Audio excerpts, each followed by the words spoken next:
everyone, and welcome to another edition of the Conservative Corner. I'm Elliot Margolis, and I'm here with the congressional candidate for our district, Micah Jones. This is part two of the interview. The first part, we talked a lot about domestic policy. Now we're going to talk about foreign policy.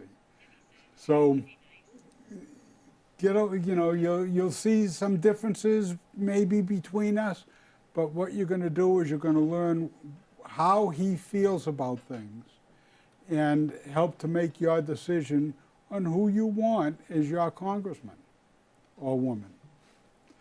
Thank you, Elliot. Welcome again, Micah. Thank you. Thank you for hosting me again, and really appreciate the conversation. We're involved in a war. Yes, we are. And some people think we started it. Okay, I'm one of those that doesn't believe that. I think the war started 47 years ago. Yes. But tell us your thoughts on the war, why we're in it, yes, why Trump got us in it, what you want to get out of it. Yes. Thank you, Elliot, and to the viewers watching at home, if I can share a little bit just about my background too, Elliot, and why I feel so strongly about this. So I'm currently running for Congress for the Massachusetts 6th Congressional District, and my family and I live on the North Shore. And for me, though, before I became an attorney, which I've been practicing for 6 years, I served in the U.S. Army for 5 years. I left as a junior captain. I was predominantly in the 82nd Airborne Division out of Fort Bragg in North Carolina. And from 2014 to 2015, I served for almost a year to the day on a deployment to Kabul, Afghanistan. Initially, I worked as an intelligence advisor to a team of about 30 Afghans, fell under a team, AFPAC HANDS team, working for U.S. Marine officers, U.S. Army officers. But I was helping advise the Afghans on the 2015 battle plans against the Taliban. And then later in that deployment, I was interviewed and selected. I became both the military aide and the personal security officer to the Brigadier General in charge of NATO's Rule of Law mission.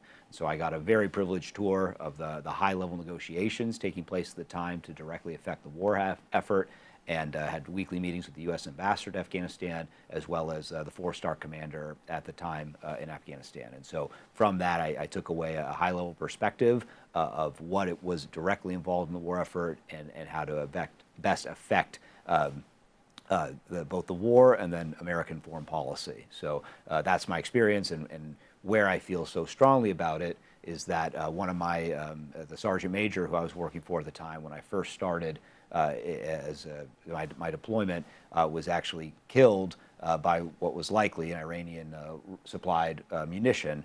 And this is something, as I'll highlight in a second, I don't think many Americans, many viewers realize just how far the tentacles of the terror regime of the Iranian government reached, and how many proxies they were funding throughout the entire Middle East. And what I saw in Afghanistan was the Iranians supplying the Taliban as well as the Haqqani network. And that is even after, as I'll talk momentarily, they had been extremely involved in the 2003 to 2011 Iraq war, in which the General Qasem Soleimani had really brought in many of the significant roadside bombs that killed, according to CENTCOM, over 600 American soldiers. And so, Elliot, sorry to ramble a lot, but to kind of bring it back, this has been a war, as you said, this has been going on really for 47 years. And so going back to the fall of the Shah, I think people forget that in 1983, 241 service members, 220 Marines were murdered by Iran's terror proxy, Hezbollah in Beirut. At the time, that was one of the worst attacks on that many Americans killed in one day since World War II at once, and just absolutely horrific, devastating tragedy. Following that, in 1984, you had a CIA station chief in Lebanon, Bill Buckley, was kidnapped by the Iranian regime, and then he was tortured and ended up dying in captivity in 1985. As I just mentioned, during the global war on terror, over 600 Americans were murdered by the Iranian regime because of Iranian-supplied materiel, bombs, weapons, training. And that's something that, again, I saw firsthand in my deployment. So in addition to the programs, the nuclear program, which I'm somebody who very much believes that that could threaten not only every single American service member serving overseas, but also our allies in Israel and the Gulf states, but also the United States. If a nuclear armed Iran had that nuclear umbrella, that would give them a protection like we see with North Korea, in that they would be able to advance those terror proxies in a way that we would be more reticent to push back against, because they had the nuclear umbrella protection. I think folks at home also don't realize just how dangerous that ballistic missile program was. We live very comfortable, privileged lives here in the United States and the West, and I'm so thankful that we do. And to me, we live those privileged lives because of our brave men and women in uniform who are on the front lines protecting us. And as I'll say at the end, I'll say it now, I really always keep the men and women in uniform in my thoughts and prayers. And right now we have so many American service members serving as part of Operation Epic Fury in Iran, and I'm wishing for their hoping that they stay safe and wishing for their speedy return.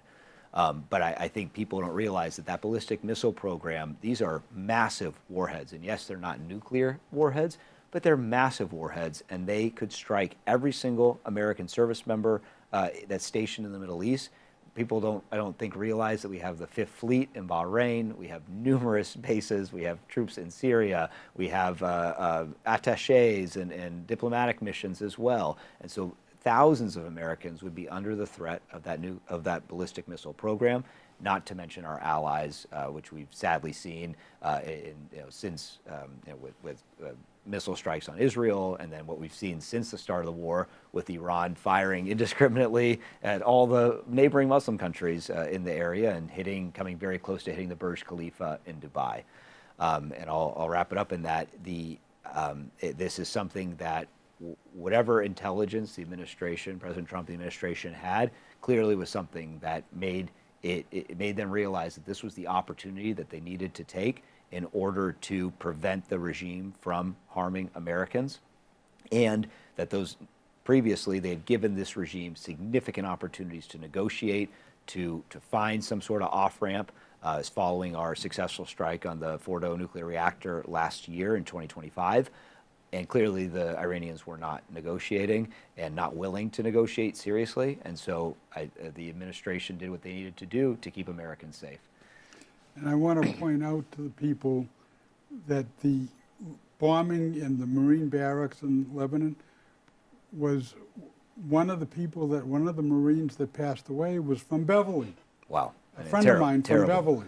I think that's really important to share with people, and I think people need to know that is still recent memory, and it's people, hundreds of Americans died because of that. Right, and that's, people don't understand, arguably, that was the act of war, and the hostage crisis was an act of war. Yes. And it took President Trump to finally say enough. Mm-hmm. If you remember correctly, during the hostage crisis, Jimmy Carter was president, and he got beat by Ronald Reagan. On Inauguration Day is when the hostages were released. They were afraid of Ronald Reagan. Mm-hmm. That's why they did that. Well, now they're afraid of Donald Trump, and I think it's not that Trump is a bully. Mm-hmm. He's protecting us. Yes. I think that the peace through strength agenda put forward by the administration is a correct one. I think it harkens back to Teddy Roosevelt, walk softly and carry a big stick, and that I will always believe that America is a force for good in the world, fundamentally. And I think that when America is in the world actively, this is not calling for boots on the ground forever wars, which I served in a forever war. I'm not calling for that. But there is the time and place to use surgical U.S. military force in the advance of American interests that will keep Americans and our allies safe. And I strongly support that. It is something where we, as America, I believe we should continue to be we always are a force for good in the world, and I believe that we not only are serving American interests, but we're serving interests of the West. America is the vanguard of the West, and when we are in the breach, then of pushing back against regimes like the Iranian terror regime, the mullahs, that is putting us in the breach against other nefarious actors like the Communist Chinese Party, and which is an entity that clearly wants to undermine and destroy American interests in the world. And so I think that an action like this does make America safer, it does make America stronger, and it does keep our interests in the region in something that's going to shore up American support and alliances, and also send a very strong message to Communist Chinese Party, Russia, and other regimes that would seek to undermine us. It's interesting, too, that I think this particular war is going to make Israel safer and friendlier with all the Arab countries, because the Arab countries are now learning that Israel is they're not bad people. Yes. That they're actually freeing all the other Arab countries of the Iranian terror. I think I am very hopeful that we will see after this successful mission, hopefully successful mission, and I believe it will be. And again, praying for the safety of our men and women in uniform and the leaders who are making the military leaders who are, I think, do a phenomenal job in executing the mission. I do think that we will see continued progress with the Abraham Accords, which have been incredible in shoring up peace within the Middle East. I am very bullish on a brighter future for not only Israel, but for the entire the Gulf states, the nations that I think are looking for a future that is based on collaboration and diplomacy, and I'm very excited for that. And I think that Iran has been trying to prevent that, and they're not going to be able to do that anymore, especially with not only destroying those the missile program, the nuclear program, really degrade the terror proxies, but also destroying their navy. Like, they're not able to project force throughout the world like they were just last week. Well, it's interesting to see. First of all, Israel does trade with Egypt. Yes. Israel trades with Jordan. Israel trades with Saudi Arabia. Israel is working with the Arab countries, but now they can covertly, overtly, say that they're friends. Yes, which I think again is fantastic, and the fact that you now can get a direct flight from Dubai to Tel Aviv is fantastic. I think it's great for the Middle East, and I think we're only hopefully going to see that peace continue. And again, this is I feel very cautious. Again, having served in a forever war, and I want to just touch on this point again, Elliot, and that it's like I couldn't believe that when I went to Afghanistan, 2014, I was there for 2014, 2015. I couldn't believe that I went basically 13 years after 9/11, and that was still going. So I caught the tail end of the International Security Assistance Force combat mission, and then I was there at the start of the change to the advisory mission, Resolute Support, RS. And that was a fascinating time to be there, because we were going from ISAF, the NATO U.S.-led mission, where we're the ones fighting Taliban, we're leading, to changing to the more advisory role and really trying to get the Afghan National Army and the Afghan military to do the fighting on behalf of themselves. It was a fascinating period to be in, but I still couldn't believe that I showed up 13 years after 9/11, and then after I left the Army in 2016, but we didn't withdraw in Afghanistan until 2021, and so another 6 years that endeavor continued.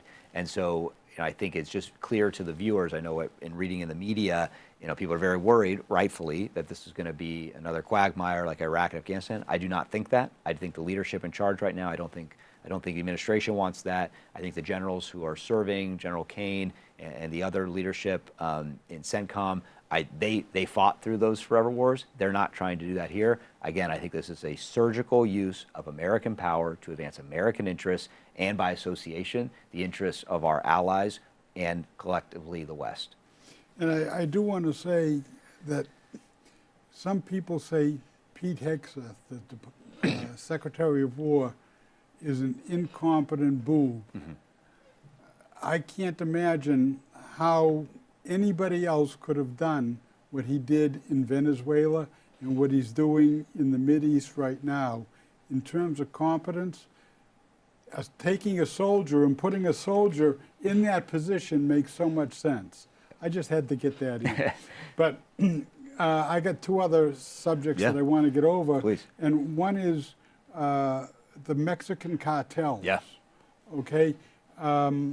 President Trump is saying he doesn't want all these drugs coming into this country, and he may want to help Mexico take care of the cartels. Yes. How is your feeling about that? Yeah, I would support, again, surgical, specific, coordinated action to undermine the cartels. They are incredibly dangerous organizations. The amount of the fentanyl is an incredibly dangerous drug that is clearly harming Americans. The fact that we have, and the cartels aren't, I think people think they're like just gangs, or like they have small arms. No, some of these cartels are actual armies, or like the capability is equivalent to an army. They have rocket-propelled grenades. They have significant weaponry, which would require, as we just saw with the Puerto Vallarta about 2 weeks ago, where the Mexican army had to go in to try to, or they did, to take out the cartel leader. But I don't think people realize just how entrenched these cartels are in many parts of kind of the Mexican government and Mexican society, as well as how dangerous they are. And so I do think where the United States can effectively advance American interests and undermine the cartels, whether it's through special forces. We have 7th Group. Each of the special forces groups, have a language capability. 7th Group is based in Florida, but their geographical reach is really focused on the Americas, and so it's like their capabilities are legion. And so using kind of the trained special operators that we have, using surgical strikes where needed, and if possible, I would like to coordinate with the Mexican government if we could, but in the end, if it advances American interests and it keeps Americans safe and is done in a deliberate, specific fashion, I absolutely support undermining the cartels. I think that we should not just be complacent with letting such dangerous, basically terrorist organizations be on our southern border. I think that's a dangerous endeavor. What people don't seem to realize is that more people died every year because of the drugs than that the Biden administration was in office than we lost in Vietnam. That's how dangerous those drugs are. Yes. And it's frightening to see, and it's frightening that we haven't done anything about it. Yes. So, well, and especially for families and young children, that very much worries me, just with the prevalence of that. So I think countering it however we can is important. all right, now let's get on to a real good one. The tariffs. Okay. I don't think people understand the purpose of the tariffs and how much money they're bringing in, but it seems to me like as a former retailer. Yeah, please. I think you can speak better on this than anybody. So yeah, please. The thing is, I had a relationship with a lot of businesses in Gloucester. And, the owner of a business comes in, I give him a nice discount. When I go into his store, I should get the same. Mm-hmm. Okay? So if we're importing something from a country, yes, the tariff that we pay should be the same as what yes we charge them. But what was happening was they were charging us, say, 30, 40%, and we're charging them 10%. Mm-hmm. President Trump, if my understanding is correct, likes the concept of free trade. Yeah, or at least he is, I think, and I don't want to put words in his mouth, I think he disagrees with what he would view as a kind of that, how you described it, a trade imbalance of we are paying more in tariffs than they're being than the country than we are paying those additional costs when other countries are not. Right, and that hurts our industries, it hurts our employment, it hurts our manufacturing, and from my perspective, all Trump is doing is saying, America first, we need people working. The more people that are work, the more people are paying taxes, and the more things we can do. So to me, the tariffs were the idea of saying, let's just be fair with everybody. But what's your take on it? No, so I mean, I really defer to you because you were a businessman. You were, I think, in running your own business and seeing that firsthand, like that you've done. I have not done that. Again, I was a soldier. I've worked at a law firm, so I've not owned my own business. I guess the campaign is the closest thing to that. But I've not been in your shoes, Elliot. So I really defer to your expertise when it comes to like how you experience that directly. I think for me, I am somebody who generally leans very free trade in the sense that I don't think there should be tariffs at all between two countries. Ideally, I like the idea of free trade because I think it comes down to supply and demand. We have more supply, it lowers the costs, and that's going to be good for us as everyday Americans, and that costs are going to be lower. Where I can get behind where I can get behind the tariffs is from a national security perspective, as well as shoring up key American industries, like you highlight. So from the national security perspective, I am very worried about, as I mentioned earlier with Iran, and how I think that this mission will really be a pushback against Communist Chinese Party in China, or the Communist Chinese Party. I really would like to see the tariffs be used in a way to try to box in the Communist Chinese Party while shoring up key alliances that we could engage in free trade with outside of China. So I think a big problem is that China produces so many goods to the United States, and many of them critical goods, that if they cut that off, we're in a very tough position. Yes, it'd be great to build it domestically, but sometimes it doesn't make sense from a cost perspective. So I would like to see it's where the tariffs we use is if we had higher tariffs against China, but then we have truly free trade with allies like Thailand, Indonesia, Taiwan, where we're engaging with those alliances, shoring up them, and then creating a block against China. And then on the key industries, whether it's defense, whether it's manufacturing, certain industries in the United States where we really should be doing that here, and it's worth having the tariff. I can get behind that as well too, to make sure that we're not debilitating ourselves in any way. So that's my approach when it comes to it. Okay, now you mentioned China. Yes. Okay, and of course Yeah. we have to deal with Taiwan. Yes, does China? I mean, we know China wants to take Taiwan back. That's a sticky issue. How do we deal with that? Well, I think what we're doing in Iran right now is likely to prevent that. I think China right now, I think between Venezuela and Maduro, the successful operation there, and then now Iran, we have basically, the United States has basically cut off the oil supply, a significant percentage of the oil supply that the Communist Chinese Party was using to fuel its war machine and its government. And I think that is a huge coup, that we are able to prevent them from having the resources that they need. I think that's excellent.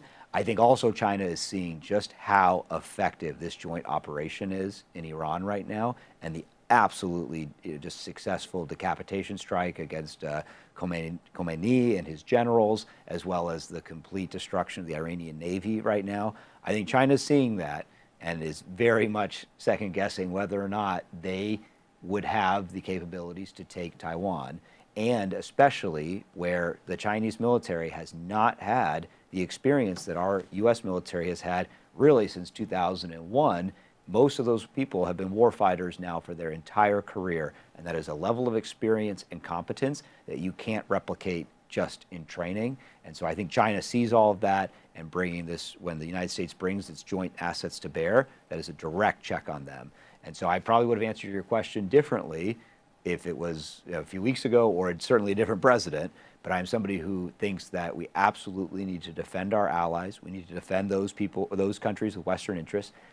Taiwan is a key part in the American national defense structure and our daily technology. The fact that the most complex microchips that we use in every single electronic are built in Taiwan. That's something I do think we should hopefully reshore the United States, but you can't do that overnight, and we have to protect that. And if China were to take Taiwan, not only would it be horrific in regards to the casualties, but they would control key technological advantages over the West, and we would suffer for that greatly. So I'm a strong supporter of the U.S.-Taiwan alliance, and I very much want to push back against the Communist Chinese Party in whatever way that we can. Okay, now, a lot of people, I don't think, understand President Trump and his negotiating techniques. Greenland. Yep. Okay, my gut feeling on Greenland was that he never wanted to buy it or take it. All he wanted to do was get more bases there to protect Europe and to protect us and to protect Canada. I think he accomplished that. I agree. And I just, you know, people seem to kind of think he's crazy wanting to buy Greenland. I think it was just the negotiating technique that he uses. How do you feel about that? Am I right, or is it something? No, I think your assessment's correct, and because in the end, the United States did gain greater access to the ability to shore up American bases and basically ownership of that area, which I do think that is a strategic part of the globe and something that is very, very important to defend. I am somebody who does believe in the NATO alliance, and I do think pushing our NATO allies to increase how much they're spending is the right move. I think for too long the United States has carried a burden on behalf of the entire free world, and to be clear, I want America to be the vanguard, as I've said previously.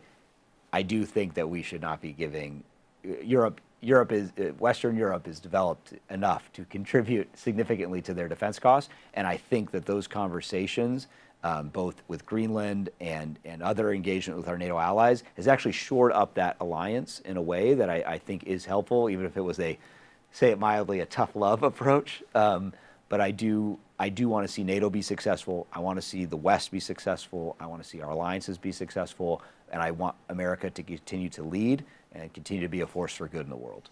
Okay, and then my last one, because we're running out of time. I'm one of those people that thinks maybe the U.S. ought to get out of the United Nations. What good are they? Look at the wars that we have. What do they do?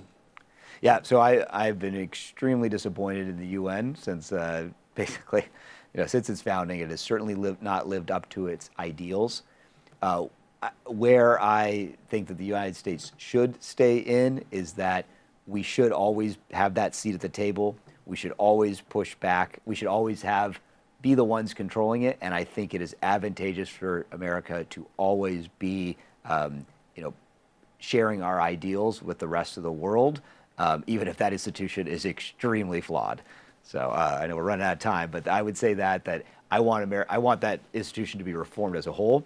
I think it's best done, though, with America still leading it and controlling the real estate that it's on, and making sure that we can put maximum pressure on it. And I would like to see it improved, to say the least. Okay. Well, thank you. Thank you. For your views. And again, this is Micah Jones running for Congress in our district.